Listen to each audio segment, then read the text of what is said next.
Muy buenas tardes. Eh, Soy la licenciada Wanda Alcalá, especialista en control de infecciones, miembro del Comité de Certificación y Recertificación de ADESI. Coordino los programas de control de infecciones de CEMIC y Fundaleo. Primero agradecer a los organizadores por tan trascendente evento y habernos invitado con un tema que nos toca a todos muy de cerca, que es la transmisión y contagio ocupacional de COVID-19 en el personal de salud. En los últimos meses hemos visto cómo una nueva enfermedad viral puede hacer colapsar nuestros sistemas sanitarios y generar caos y miedo en la población. Como personal de salud estamos enfrentando esta situación y colaborando con la contención de la pandemia. Al mismo tiempo, debemos velar por nuestra seguridad laboral debido a la alta transmisión de este virus y a pesar de tomar todas las medidas de protección del personal, el personal de salud está muy expuesto a contagiarse el COVID-19.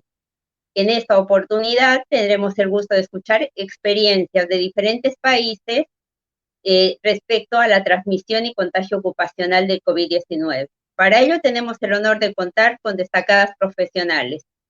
Primero, la doctora Santonato Andrea, que nos contará la experiencia del Hospital Austral de Buenos Aires. Ella es médica graduada de la Universidad Nacional de La Plata, es especialista en infectología y actualmente es becaria en control de infecciones del Hospital Universitario Austral. Luego tenemos a la licenciada Cielo Cruz Torrico, que nos contará la experiencia de la Clínica Foyanini en Santa Cruz de la Sierra, Bolivia. Es licenciada en enfermería, formada en epidemiología y control de infecciones, tiene posgrado en salud pública, es miembro del Colegio de Enfermeras en Santa Cruz y actualmente coordina el programa de control de infecciones en la Clínica Foyanini. Y después tenemos a la doctora Carmen Soria Segarra, que nos contará la experiencia en el Hospital Luis Bernaza de Guayaquil, Ecuador. A ella le pido disculpas por haber acortado tanto su currículum, pero la verdad es para felicitar toda su trayectoria. Ella es infectóloga, epidemióloga, coordinadora de control de infecciones, es docente de la Universidad Católica de Guayaquil y tiene un amplio currículum con títulos como diplomados, magíster y más de un doctorado. Es conferencista internacional y es miembro de la Sociedad Americana de Epidemiología Hospitalaria. Es un honor tenerlas en este congreso. Podemos empezar.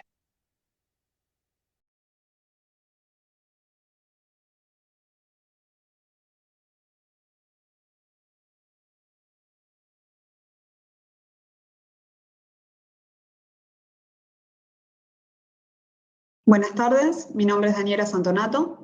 Quisiera primeramente agradecer a los organizadores por la invitación. En el día de hoy procuraré presentar sucintamente la experiencia del Hospital Universitario Austral respecto de la transmisión y el contagio de COVID-19 en el personal de salud. La agenda comprende la situación epidemiológica en la región de las Américas y en Argentina, nuestro hospital, características generales, cómo fue la preparación y la evolución conforme avanzó la pandemia, la experiencia propiamente dicha en relación al personal de salud infectado y los cambios implementados y la situación actual. Y finalmente, las conclusiones y perspectivas para los próximos meses.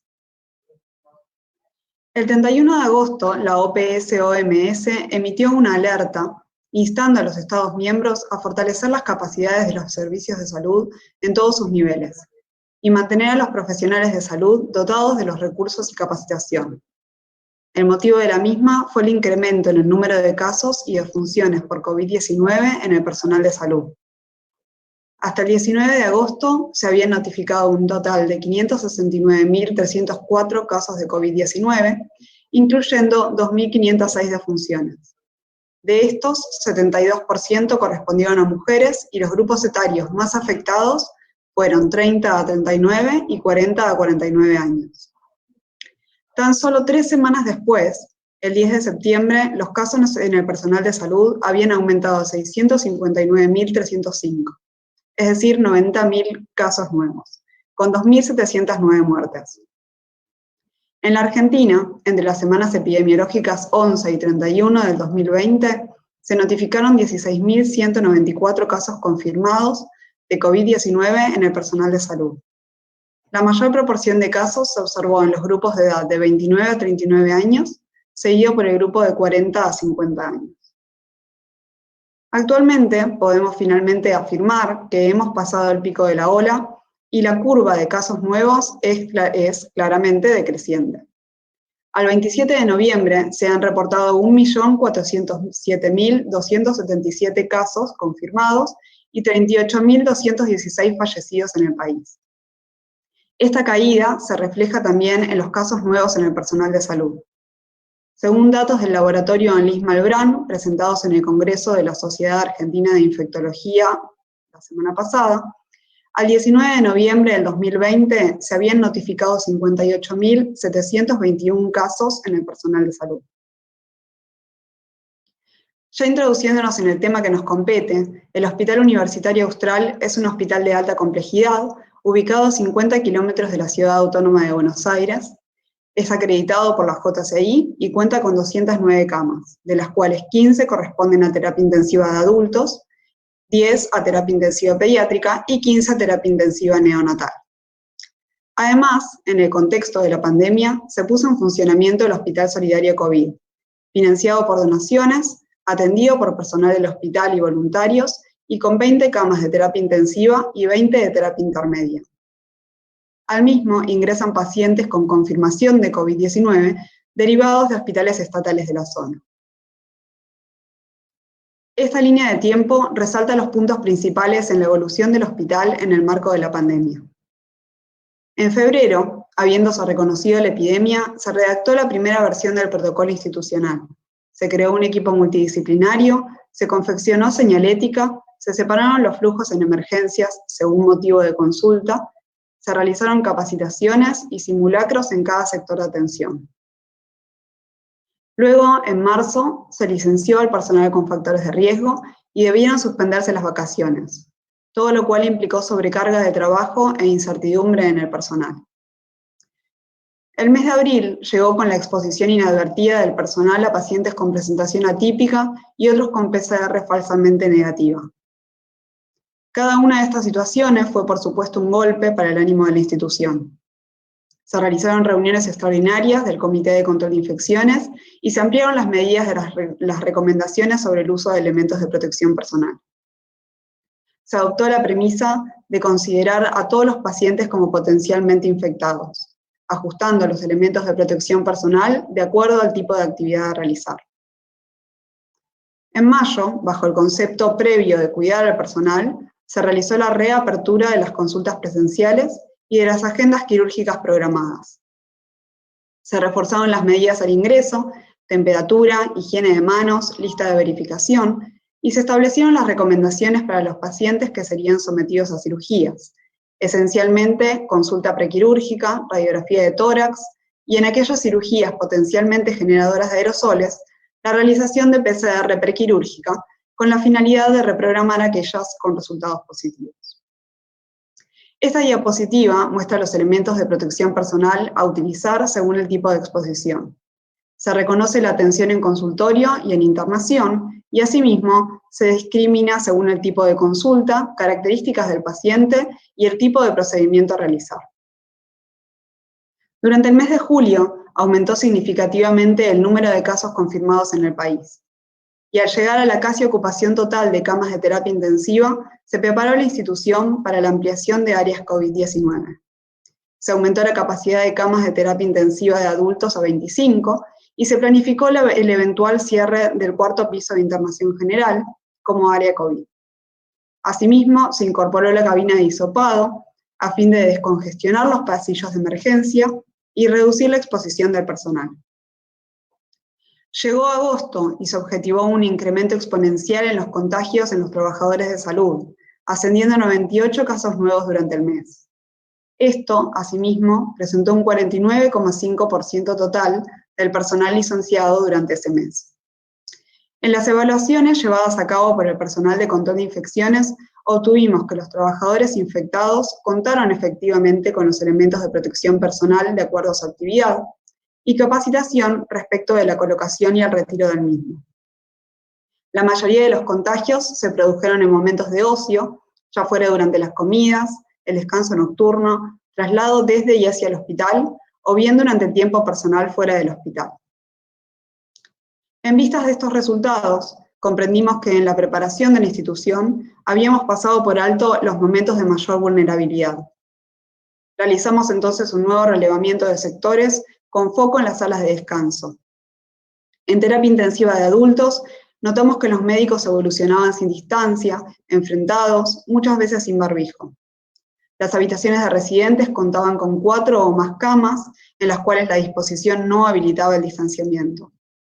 Esta situación se repitió en otros sectores, como emergencias y unidad coronaria, sala de internación del 4º piso, coordinación de enfermería e internación general de pediatría.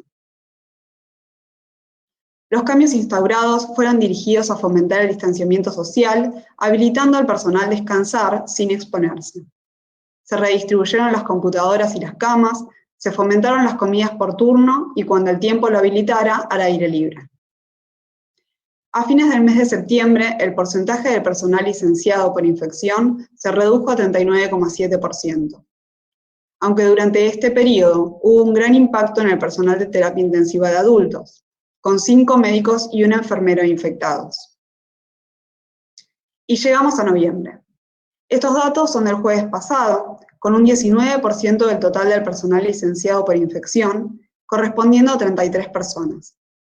Los sectores más golpeados en lo que hemos transitado de la pandemia han sido enfermería, en un 31%, servicios generales, 6,3%, y médicos de terapia intensiva de adultos, un 2,8%.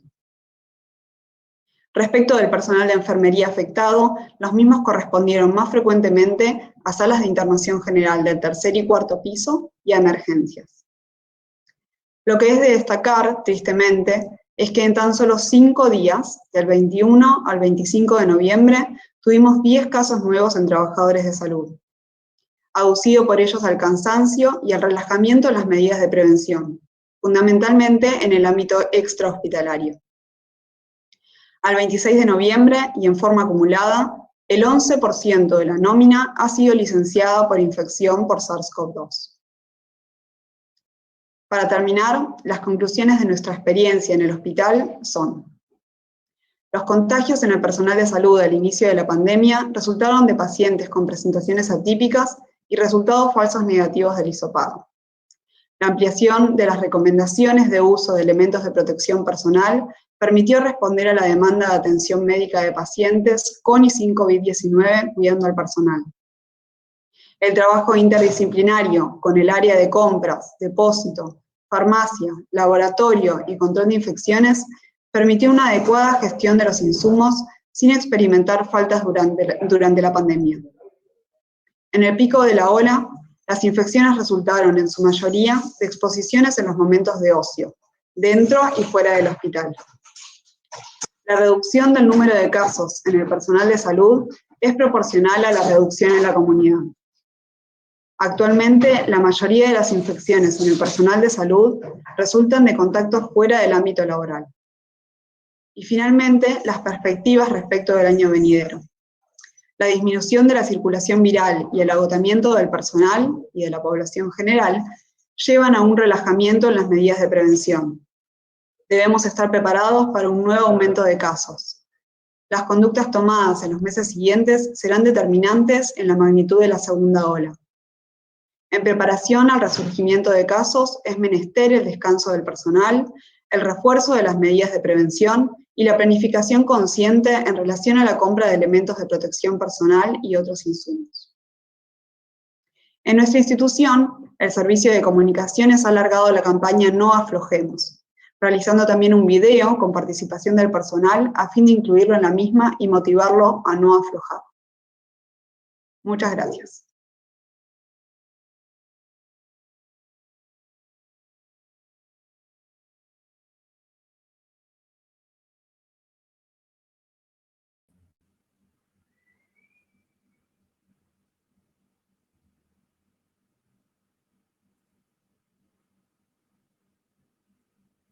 Licenciada Cruz, estamos en vivo.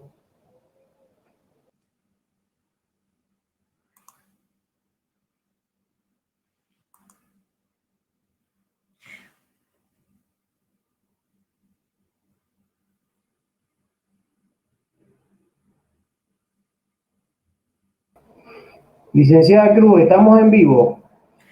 Buenas tardes, un cordial saludo. Es para mí una inmensa satisfacción encontrarme con todos ustedes a través de nuestros diferentes recursos tecnológicos para hacer posible el compartir nuestros conocimientos y experiencias.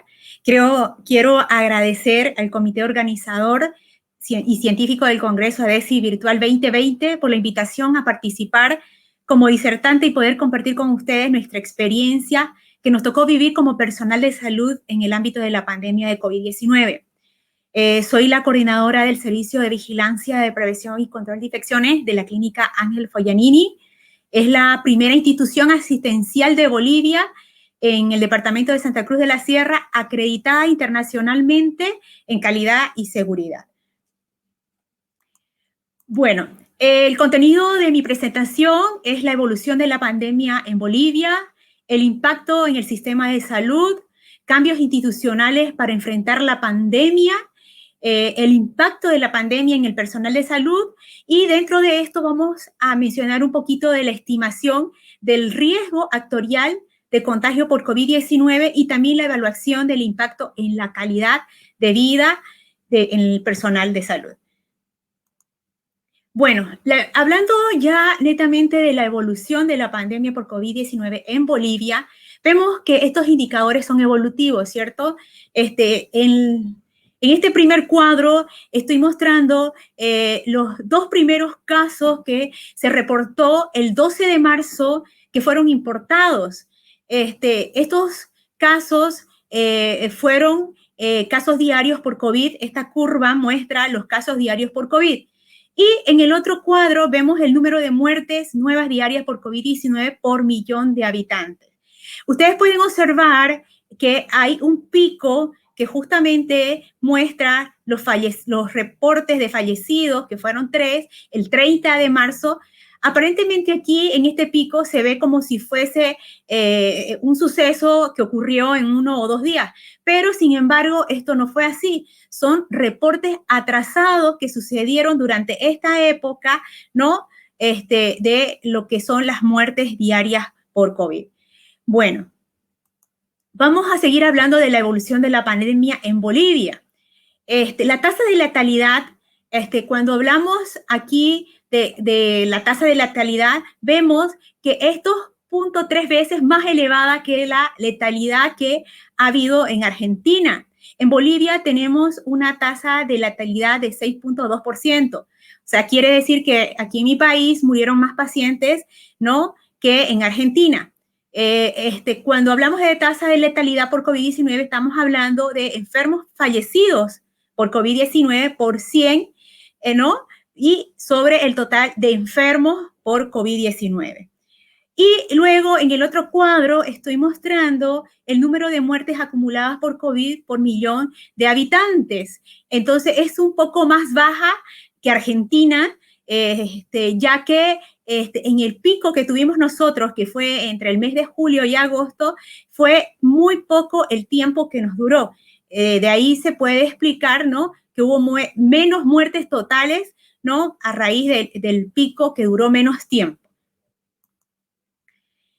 Siguiendo con el impacto de COVID-19 en el sistema de salud de Bolivia, es importante poder transmitirle a ustedes que en mi país hubo una saturación del sistema de salud.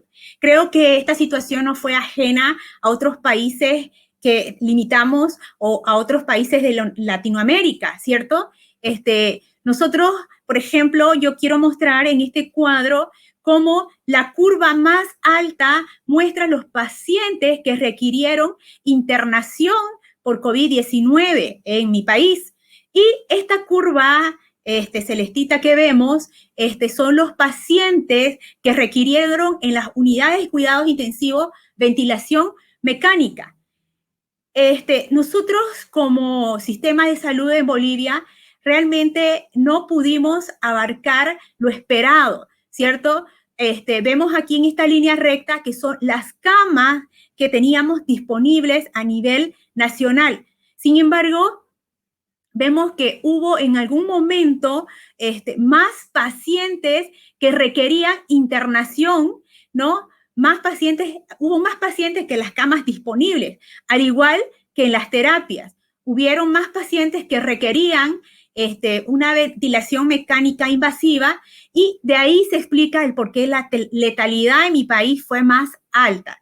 Ahora, ¿cómo vemos aquí, por ejemplo, en el cuadro, quiero mostrar algunas referencias de otros países latinoamericanos, donde vemos que esta saturación también del sistema de salud no es solo de ahora.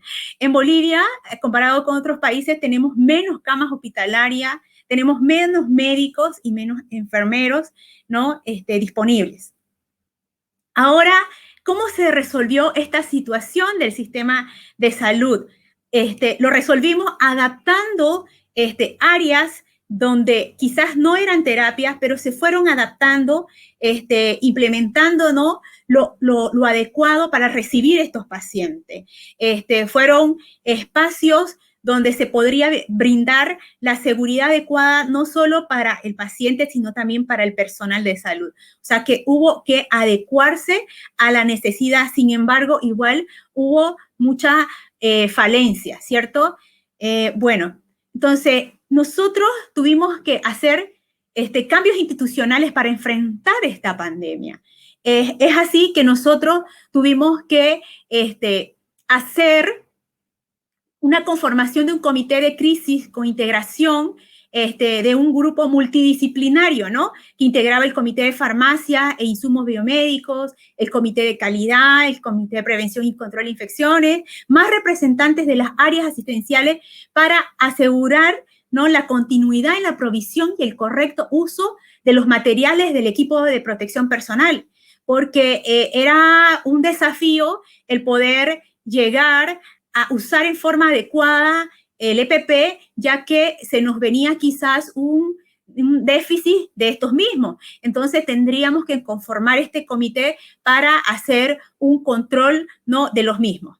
Además, se hizo el desarrollo y la difusión e implementación de directrices para el manejo de pacientes COVID-19 adaptadas a la institución. Estas directrices fueron elaboradas para la parte médica, para la parte de enfermería y para otras áreas complementarias, ¿no?, como son las áreas de nutrición, de limpieza, ¿no?, apoyo a pacientes, y también se hizo una revisión de las medidas de prevención y control de infecciones.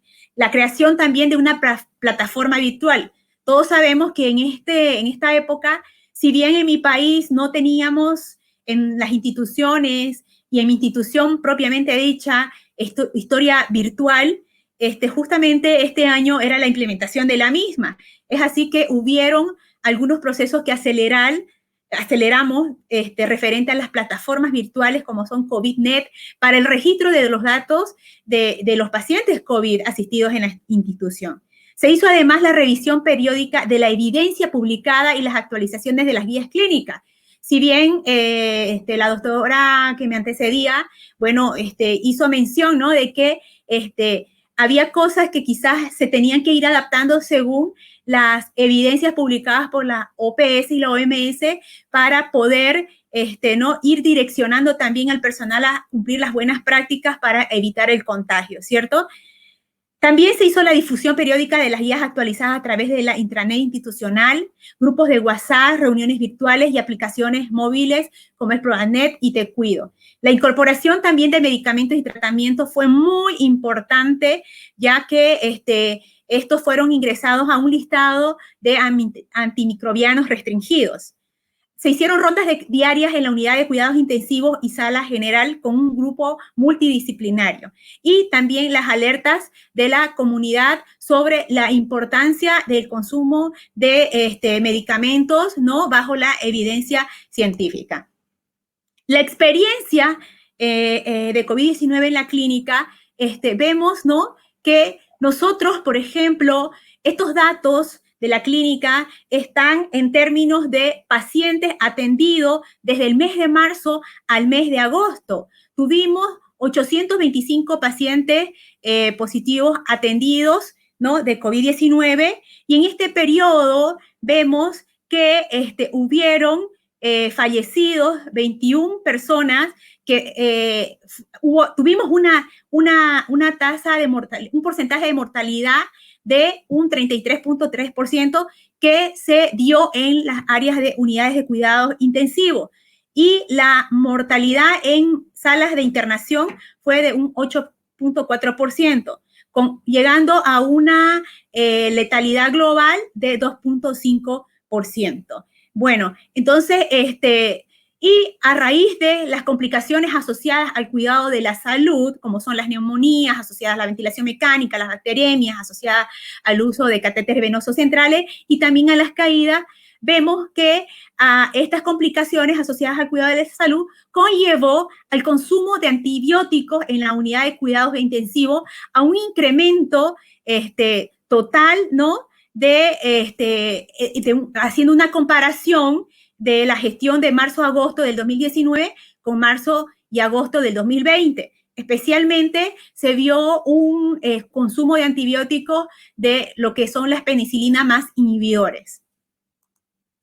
Luego, nosotros como institución también hicimos la adaptación, ¿no? De lo que viene a ser un programa de optimización de uso de antimicrobianos, de POA, en el contexto del COVID-19. Se hicieron directrices institucionales en el cual fueron publicadas en Intégrate para toda la institución y también se elaboraron procedimientos de directrices para el manejo asistencial de casos sospechosos o confirmados por COVID-19 en la institución. Es importante mencionar que dentro de la adecuación de la institución a la atención de pacientes por COVID-19, en la institución donde yo trabajo, tuvimos que hacer una preparación de la institución. La verdad que quedamos cortos de tiempo porque realmente no estábamos preparados, pero no podíamos quedarnos quietos, ¿cierto? Entonces fue así que empezamos a elaborar cartelería para el paciente familiar, ¿no? Cartelerías, material visual colocados en lugares estratégicos para dar educación, para transmitir mensajes donde promovíamos, ¿no? El autocuidado, promovíamos evitar el contagio entre la comunidad o también el paciente o familiar que venía a la institución, ¿no? Cuidando también a nuestro personal.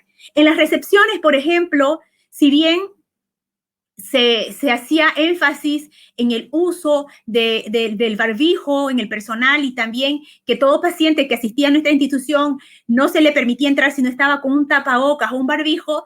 Además de eso, se implementó en lo que son las mueblerías más espacio para mantener ese distanciamiento adecuado y se pusieron unos acrílicos, ¿no? Que también impedían que si en algún momento alguien de las personas que iba se quitaba el barbijo, impedía, ¿no? El contacto directo con el personal. Obviamente, esta no es una medida que pueda prevenir por sí sola el contagio, ¿no? Es un conjunto de medidas que fuimos recalcando al personal, ¿no? Como es la higiene de manos, el distanciamiento y además en las áreas comunes como son el comedor, se implementó el distanciamiento de más de 2 metros, ya que en ese lugar era donde el personal se sacaba el barbijo. Es así que se hizo la adecuación, ¿no? De la institución para ello. En las áreas COVID, como ven a ustedes en estas imágenes, y en las áreas no COVID, visualmente están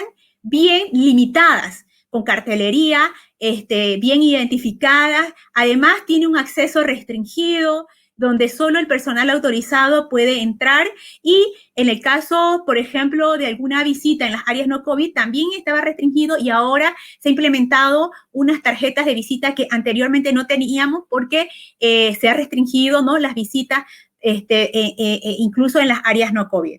En la sala de espera, al principio se pusieron visualmente estas X para evitar que el paciente, el familiar, pueda sentarse muy juntito y entonces ya luego se fueron haciendo más prolijos los carteles que se pusieron en ese lugar.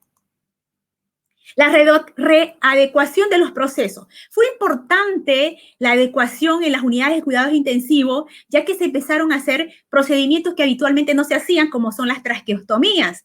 Si bien nosotros estos procedimientos lo hacíamos en quirófano, en lo que fue toda la pandemia, paciente crítico que necesitaba ya la traqueotomía se fueron realizando en las unidades de cuidados intensivos con todas las medidas de protección personal.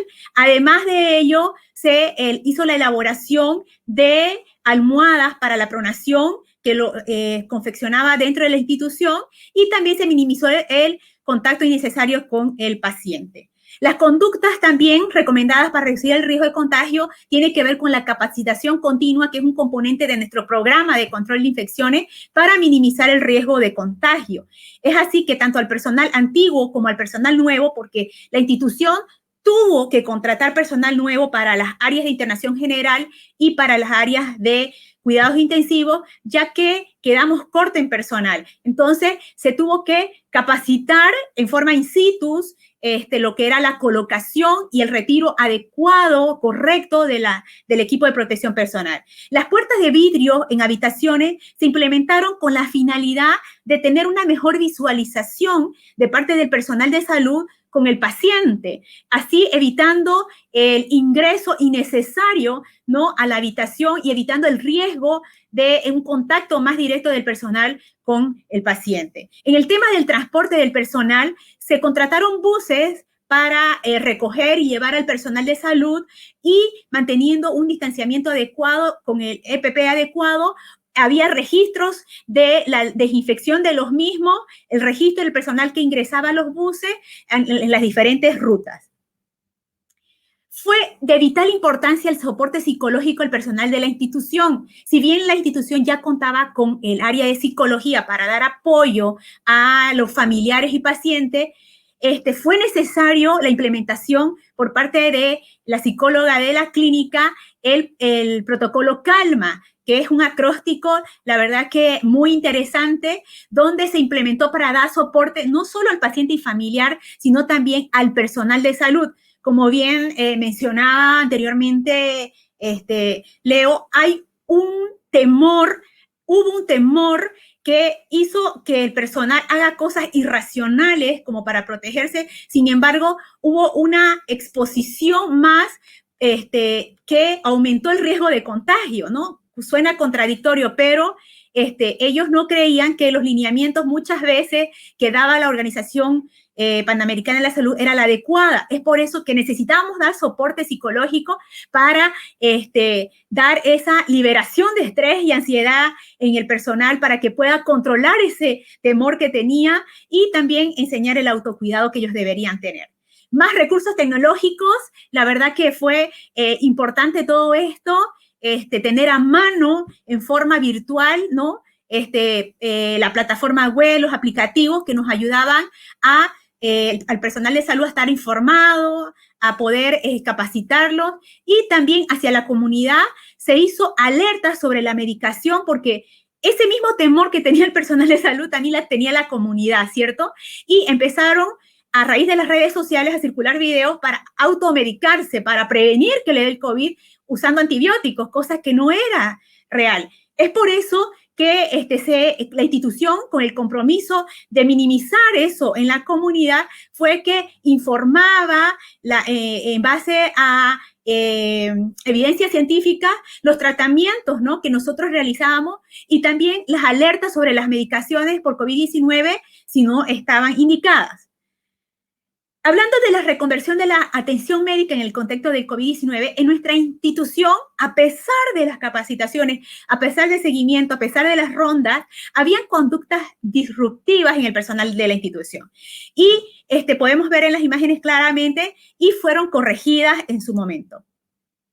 Quiero compartir la experiencia de COVID-19 en el personal de la clínica.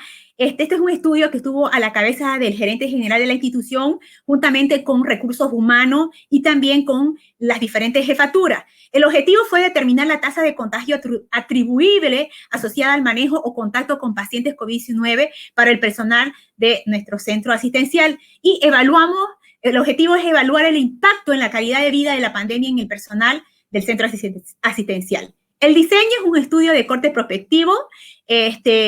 La unidad poblacional incluye que somos un centro de tercer nivel con actividad académica, incluye todos los trabajadores que estuvieron en la institución. El periodo de marzo a septiembre, y el material y método, los trabajadores fueron categorizados según su función en asistencial y no asistencial, ¿ya? Entre el 15 de agosto y el 30 también se hicieron una encuesta de autoadministrativa vía online con datos demográficos para ver la percepción de la calidad de vida que obtuvieron el personal que tuvo COVID, que no tuvo COVID, para medir la calidad, ¿no? Como mencioné, de vida en el personal.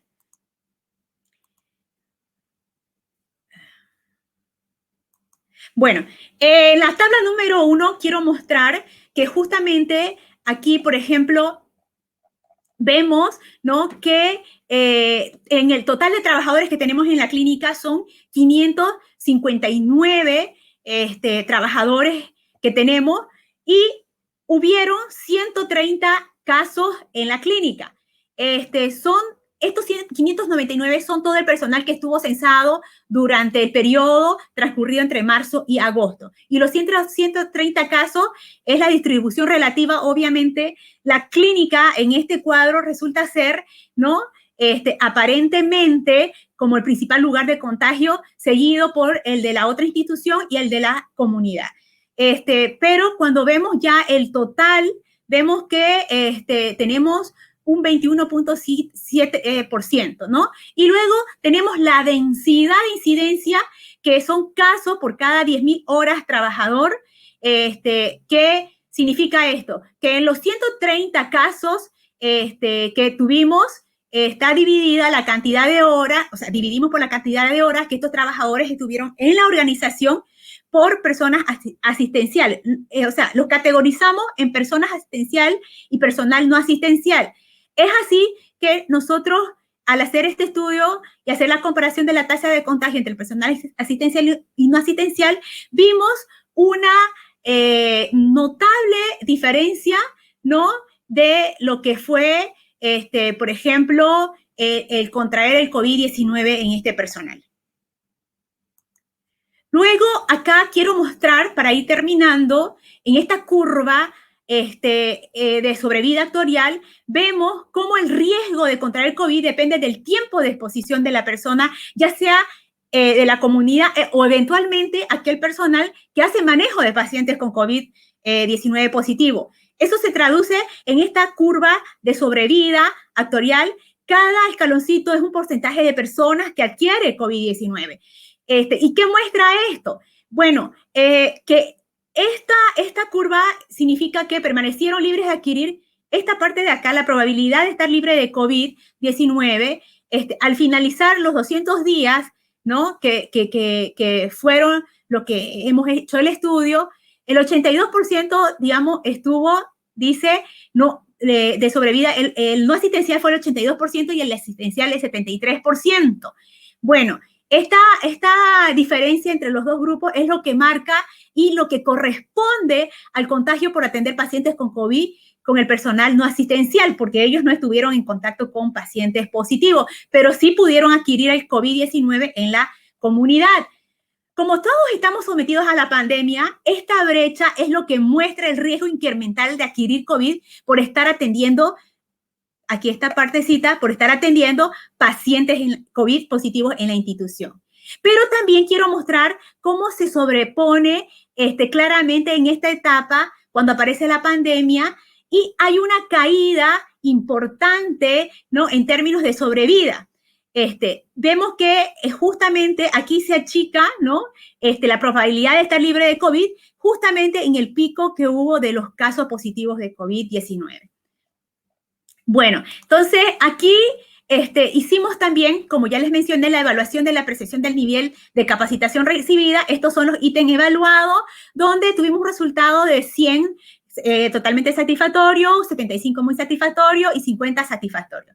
Si vemos un global y agarramos el personal que tuvo COVID-19, que fueron positivos, vemos que tuvo una percepción de estar mejor capacitado de aquellos que no tuvieron COVID positivo. Y obviamente esto se debe quizás a que tuvimos más énfasis en el personal que asistía a pacientes COVID, ¿sí? Pero en general no hubo una tendencia de estar mejor capacitados de aquellos que no tuvieron COVID de los que tuvieron. O sea, en realidad es una percepción que tuvo el personal.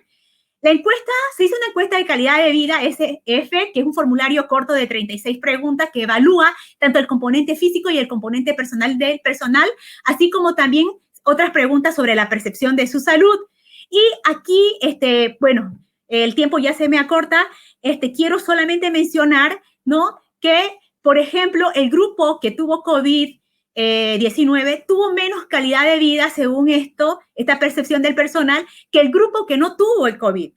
Esa percepción se ve que, miren, aquí tenemos el grupo no COVID y el grupo COVID-19, tuvo una percepción de tener una mejor calidad de vida, una mejor actitud física, y menos dolor físico también a comparación de los que sí tuvieron.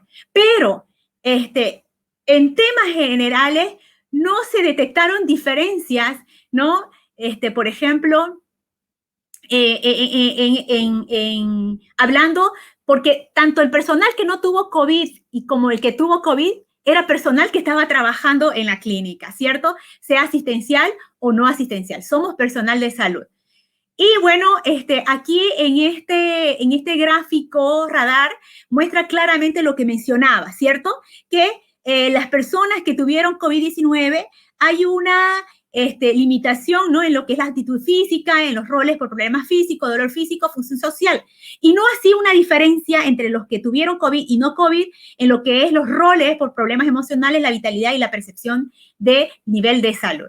Como comentario final, quiero decir que esta pandemia por COVID-19 representó un desafío sin precedente para el sistema de salud de mi país. La alta demanda de recursos humanos y materiales, la verdad que dificultaron muchísimo la continuidad de algunos procesos habituales en la institución. Por ejemplo, ya no atendimos consultas, ya no habían cirugías programadas, solo de emergencia. Las instituciones debieron readaptarse al nuevo escenario, readaptando estructuras, ¿no?, reasignando recursos y también redefiniendo procesos. Si bien la pandemia afectó la calidad de vida de todo el personal debido al efecto de la cuarentena, esto ocasionó también la alta demanda, ¿no?, del grupo COVID, que mostró un mayor impacto en el componente físico, en el nivel de percepción de salud y en la salud comparada con el año anterior. Este estudio permitió determinar el riesgo atribuible de adquirir el SARS-CoV-2 en el personal asistencial de nuestra institución en comparación con el personal no asistencial, tomando como referencia de contagio el comunitario. Estos hallazgos deben ser contextualizados en el entendimiento de las consecuencias de mediano plazo que el COVID no ha ocasionado en lo que son las personas que lo padecen. Bueno, quiero agradecer muchísimo por su atención.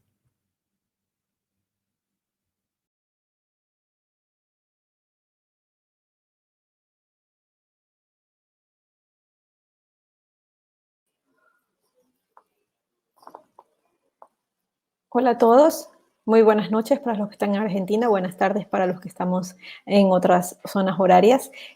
Quisiera agradecer primeramente a los organizadores de ADESI y a su vez felicitarlos por este excelente congreso. Voy a conversar sobre la experiencia en Ecuador, Guayaquil exactamente, sobre el COVID.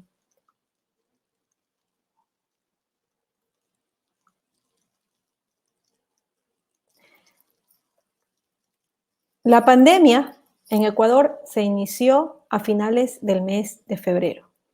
Un caso positivo venido desde España que eventualmente infectó a varias ciudades y finalmente terminó ocasionando el caos que ocurrió en la provincia donde yo vivo, que es la provincia del Guayas. Para el 2 de diciembre tenemos 194.000 personas positivas, 13.000 fallecidos, siendo Guayas, la provincia que ustedes pueden ver en el mapa, la mayor afectada. Ustedes podrán ver en los gráficos cómo ha sido la distribución por casos de acuerdo a las semanas epidemiológicas. Pero existe una grave pregunta sobre qué es lo que ocurrió entre el final de febrero, marzo y abril en nuestra ciudad. Pues eso no está reflejado en los casos que se muestran a nivel del Ministerio de Salud Pública. En ese entonces Tuvimos escasez de productos para hacer PCR, no teníamos los hisopos, no teníamos las reacciones suficientes para hacer PCRs y hasta ese entonces el Instituto Nacional de Salud Pública había determinado que solo un laboratorio pudiera hacer las pruebas para PCR, de manera que esos primeros meses no se contabilizó los casos como PCR positivos. Entre marzo y abril, como les decía, Guayaquil estuvo en el ojo del huracán. Salíamos en los picos, a mí me escribían de varias partes del mundo preguntando para saber si estábamos bien o no.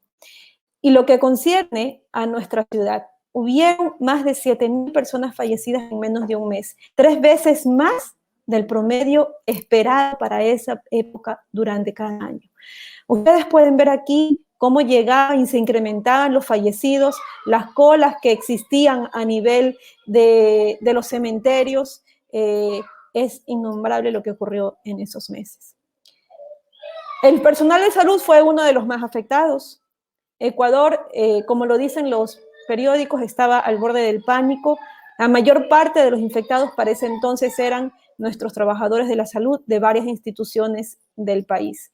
Guayaquil, obviamente, tuvo escasez de mascarillas N95, se dejaron de importar porque obviamente las exportaciones pararon. Hubo escasez de mascarillas KN95, casi inexistentes. Por suerte no nos escaseó ni las batas ni los guantes. Entonces voy a contar un poco qué fue lo que ocurrió en el Hospital Luis Vernaza, que es donde yo laboro. Este es uno de los hospitales más grandes del país, es un hospital universitario, hacemos trasplantes, un hospital que hasta hace unos cuantos años tenía alrededor de 500 camas, pues hoy se redujo a 385 camas.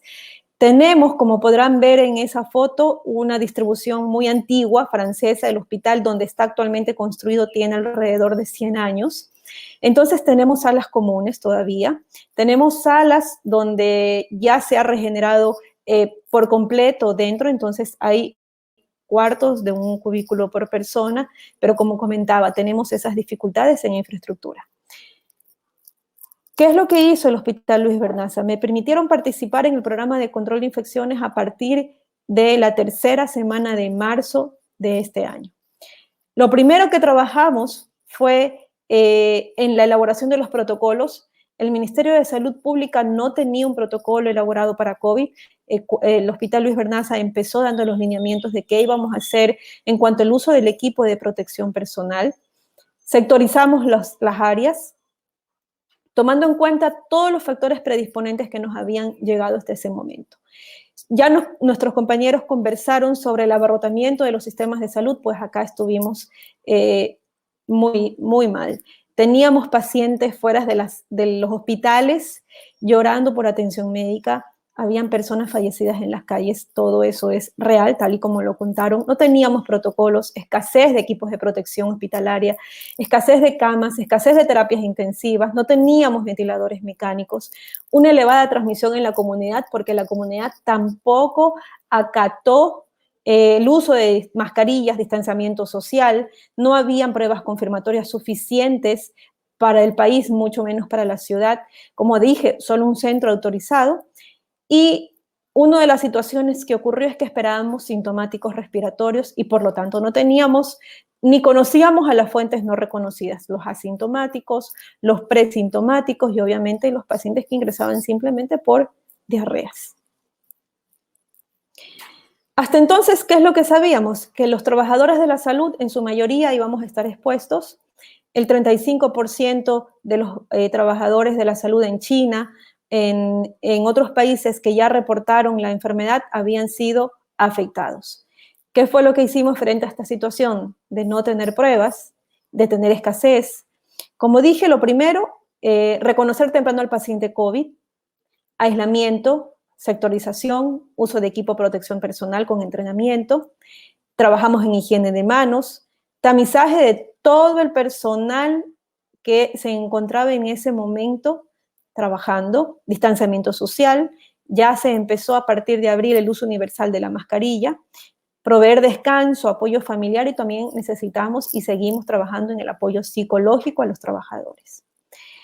Como les decía, nuestro hospital es muy diverso, tiene unas áreas para una atención más particularizada al paciente que acá le decimos privado, que no tiene ningún tipo de aseguradora, y para los pacientes que tienen aseguradoras de la sociedad pública, tenemos otras áreas diferentes. Entonces, como verán aquí, sectorizamos, hicimos zonas de ingreso, de salida, donde podían desinfectar el equipo de protección personal, en este caso las mascarillas, los ascensores solo para uso de pacientes COVID.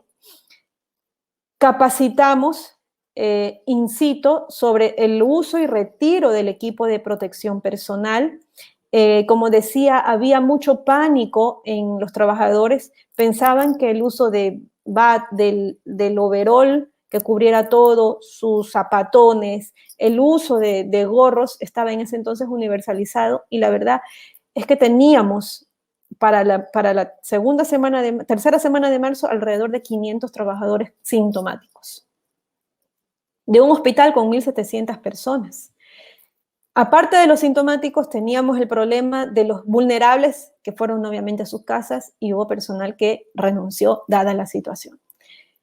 Bueno, frente a eso, también se contrataron nuevos recursos para trabajar y que cubrieran las horas y horarios que estaban ya disminuidos. Se hizo los talleres, unos fueron online, otros fueron presenciales, y empezamos a trabajar con herramientas de multimedia para evaluar la capacitación.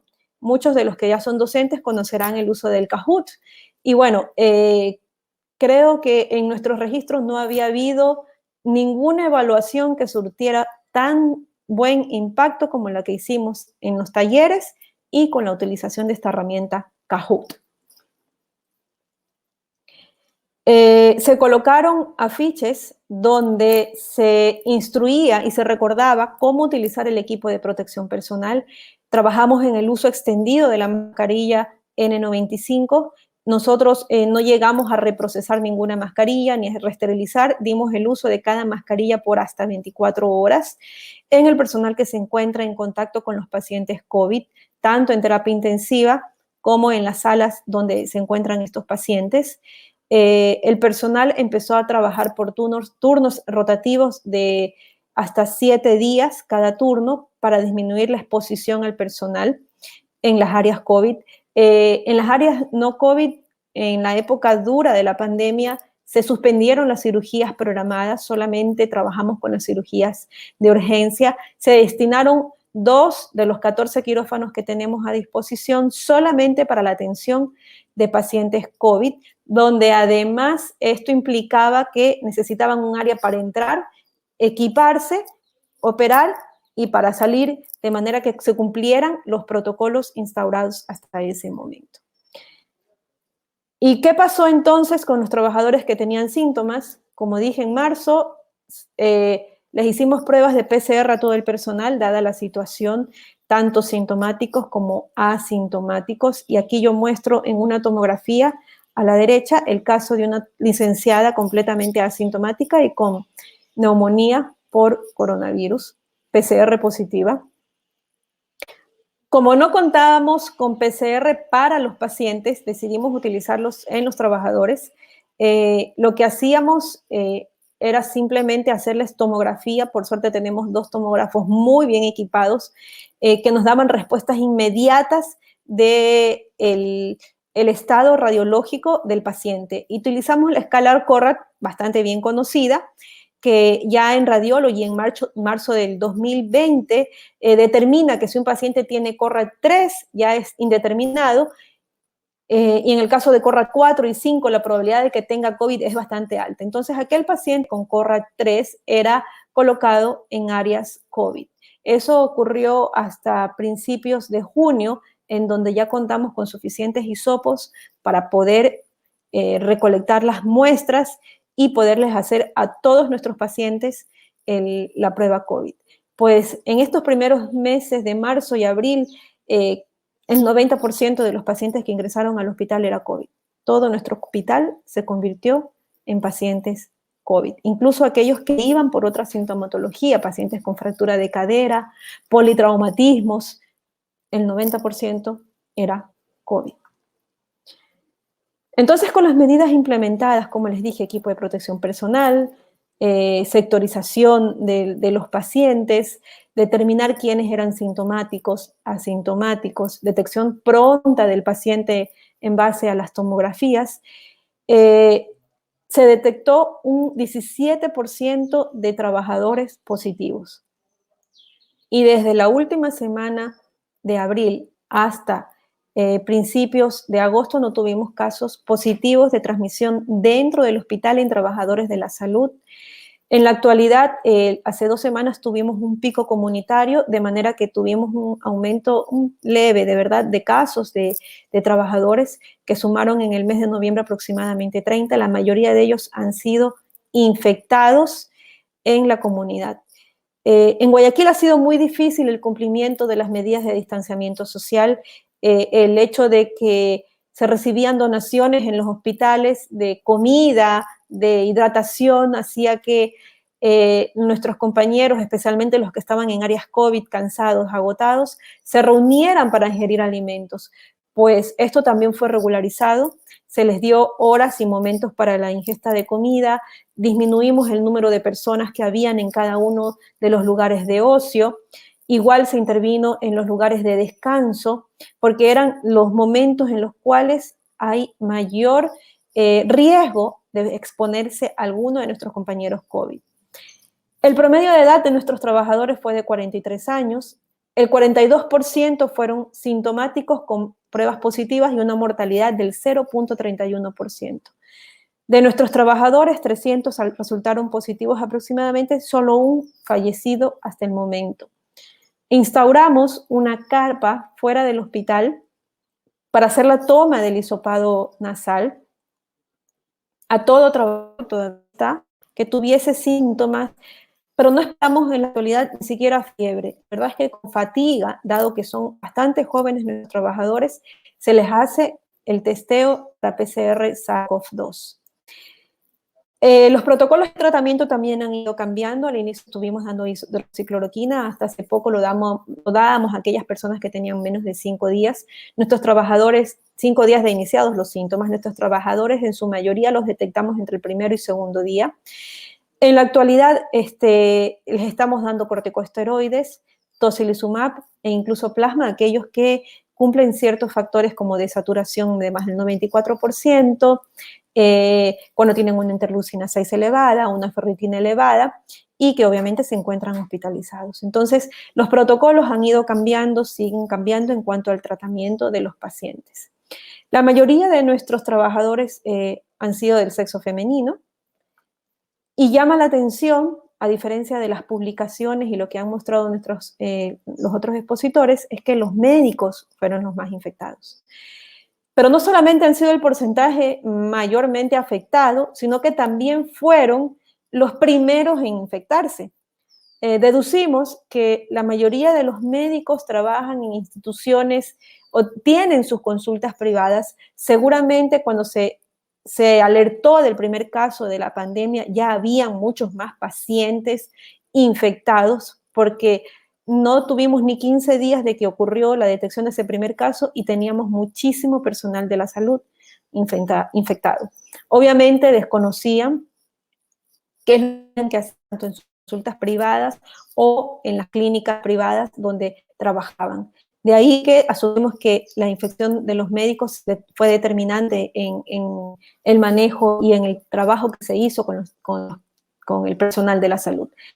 Tal y como se cita en la literatura, la mayoría hipertensos, diabéticos, tuvimos con enfermedades neurológicas, inmunodeficiencias, enfermedades hepáticas y asma.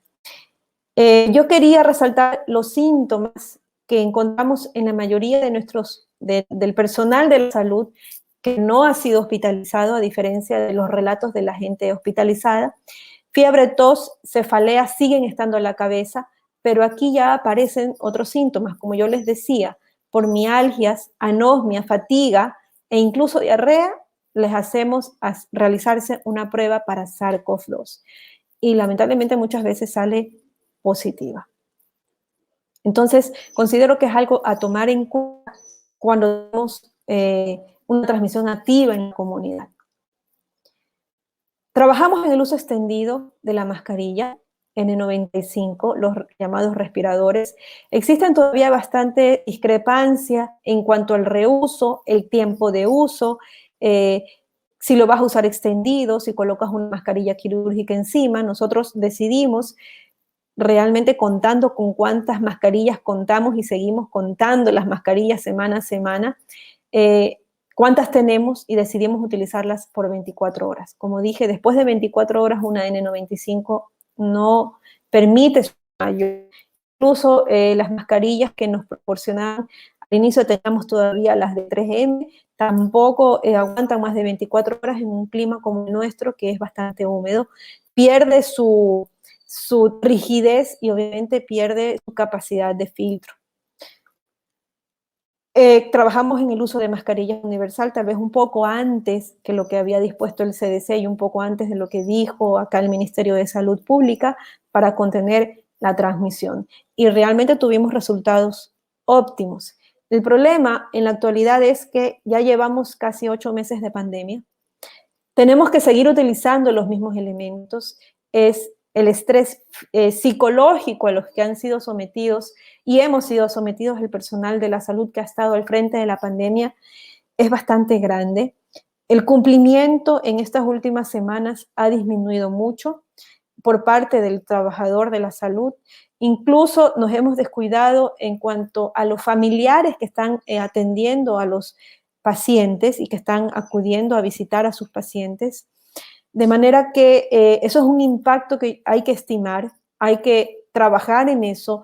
Considero que hay que relacionarlo con el trabajo por COVID. Nosotros tenemos a una psicóloga trabajando permanentemente con el personal de la salud, pero después de 8 meses yo creo que esto sigue siendo cada vez más complicado. El control, que lo hicimos muy bien en unos inicios, puede ir decayendo, como todas las medidas que damos en prevención y control de infecciones con el pasar del tiempo. Este estudio muestra un estudio transversal en 103 profesionales en donde se evidencia que el 85% de los trabajadores piensan que se infectaron ahí mismo en el hospital. El 42% piensa que se debió a que utilizaron mal su equipo de protección personal y el 88% tuvo estrés psicológico o emocional.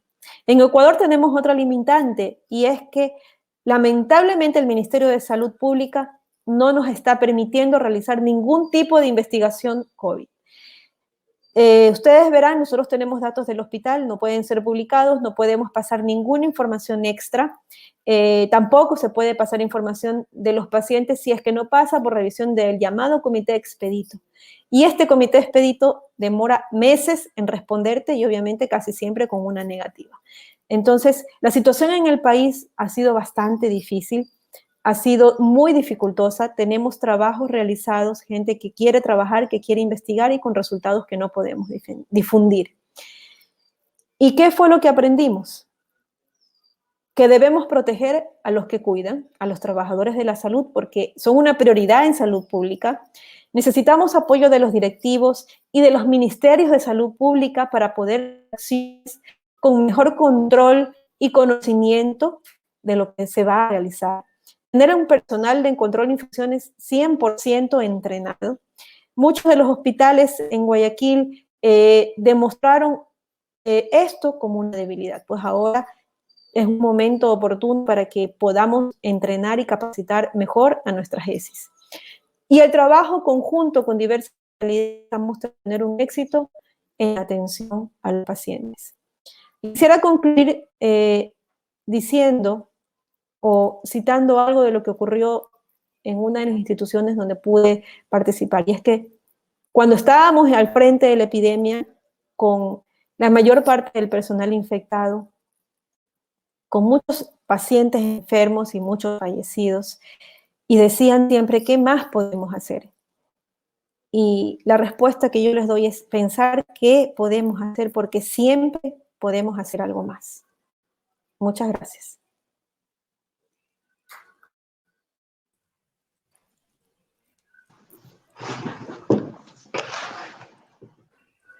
Bueno, excelentes las presentaciones.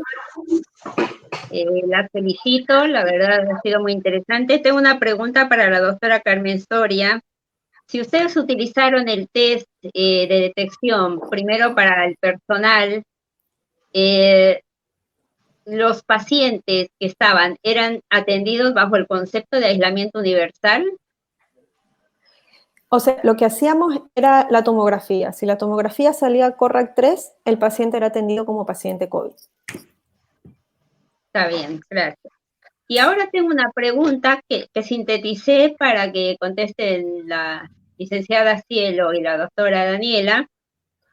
Es sobre, en septiembre, la Organización Panamericana de la Salud decía que cerca de 570.000 trabajadores de salud se habían infectado y 2.500 habían muerto, ¿no? En las Américas. Y la organización, y la OPS decía, es importante trabajar en los insumos seguros y la educación para usarlos de buena forma. Quisiera que brevemente nos cuenten cómo fue esa tarea de conseguir el insumo seguro. Si quieres empezar, Daniela. Bueno, nosotros ya desde el comienzo, cuando se definió, digamos, el tema de la pandemia, comenzamos con la compra de insumos. Por supuesto, nos pasó lo mismo que en muchos otros países, que la compra de insumos, sobre todo de los N95, fue difícil en un momento, pero logramos abastecernos y implementamos la estrategia de el reuso y el uso extendido y la decontaminación con plasma de peróxido de hidrógeno también para los N95, lo cual nos permitió extender, como sería, digamos, el uso de este insumo y así evitamos las faltas. Después con el resto de los insumos no hemos tenido ningún déficit, por suerte, siempre pudimos conseguirlos. ¿Y en la educación? En la educación, desde el servicio de control de infecciones nos apoyamos mucho en el servicio de calidad también, que nos ayudaron en la capacitación en todos los sectores. Fuimos armando grupos pequeños y los fuimos instruyendo. Generamos cartelería que pegamos por todo el hospital sobre los distintos pasos. Les recomendamos al personal que siempre intenten estar de a dos al momento de colocarse y retirarse los elementos de protección personal, de manera tal de no olvidar ningún paso. Y bueno, de esa forma logramos que aprendieran, digamos. Muchas gracias, Daniela. Cielo, ¿vos nos podrás contar cómo fue tu experiencia? Sí, la institución, antes incluso de la pandemia, ya tenía conformado un comité de lo que es los insumos biomédicos. Entonces, con la pandemia, hubo la conformación de un comité de crisis. Esto implicaba que era un equipo multidisciplinario donde hizo las compras adecuadas, hizo un cálculo, ¿no?, de las posibles cantidades que iban a necesitar, ¿no? Pero sí nosotros tuvimos un déficit en lo que es el barbijo N95. La verdad que los precios subieron, hubo la población en general empezó a comprar por cajas, de manera que para el personal de salud ya el insumo quedó como que no había. Entonces, ahí un poquito para poder controlar el tema del barbijo el barbijo N95, nosotros empezamos a reusar los barbijos en tiempos adecuados según lo que decía la Organización Panamericana de la Salud. Y al usar el barbijo, por ejemplo, N95, nosotros lo cubríamos con un barbijo quirúrgico, de manera que solo se usaba para el momento de procedimientos de aerolización en pacientes críticos y luego se los guardaba en unas bolsas de papel identificados en unos tuppers, de manera que había un control. Y si ese insumo, ese barbijo ya no estaba adecuado, se hacía el recambio, ¿no?, del mismo. Sin embargo, muchos de los personal no estaban de acuerdo con esto porque se sentían como que estaban rehusando algo que quizás debió ser descartado y que debió ser de un solo uso. Sin embargo, tuvimos muchas falencias con los barbijos, no así con las batas, pero sí con los barbijos.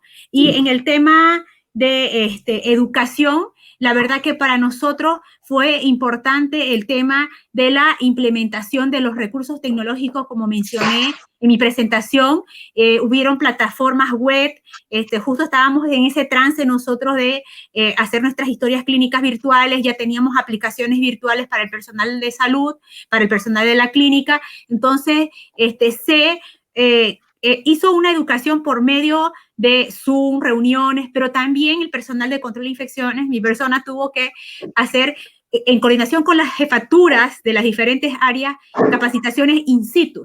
Y también el apoyo del Departamento de Seguridad y Calidad, que ahora está haciendo un proyecto en conjunto con Control de Infecciones sobre el uso correcto del EPP. Porque si bien la clínica se comprometió a dar el insumo, a dar el equipo de protección personal, había una falencia en el ponerse y especialmente en el quitarse. Es así que ahora estamos midiendo, ¿no? Cuán eficiente es el uso del EPP en el personal y se lo hace de manera adecuada, porque de nada sirve tenerlo si no se lo usa en forma adecuada. Entonces, la educación es un componente del programa de control de infecciones y es continua. Para sintetizar todas las lindas experiencias que han contado, que son muy reales, que todos los hemos vivido, de carecer de algún elemento a usar, ir mejorando la calidad según la pandemia iba avanzando, porque era uno muy consciente de la exposición del personal. Creo que todas las instituciones han ido mejorando, viendo cómo protegernos a los que trabajamos en salud, y también está esta falencia de estos momentos de descuido de los refrigerios, del descanso. Es una cosa que a veces uno pensaba, no puedo entender cómo te cuido tanto y en 15 minutos de descanso destruiste todo el esfuerzo, ¿no? Pero es un aprendizaje para todos. Creo que la pandemia va a seguir y esto de capacitar es como, no sé si les pasa a ustedes, pero a mí me pasa que es como, tengo que empezar de nuevo cada vez porque la gente está agotada, entonces pareciera que se olvida, porque uno mismo cuando está con el barbijo, y me imagino en Guayaquil, empieza el calor y uno dice, por Dios, ¿cuánto tiempo más lo tengo que tener? Entonces creo que esto es para que todos, haberlos escuchado es como bastante bueno de pensar, esto nos está pasando a todos y tenemos que apoyarnos y tenemos que aprender unos de otros. Así que les agradezco el haber compartido sus experiencias infinitamente. Un placer haber estado con ustedes. Gracias. Muchas gracias. Gracias. Gracias.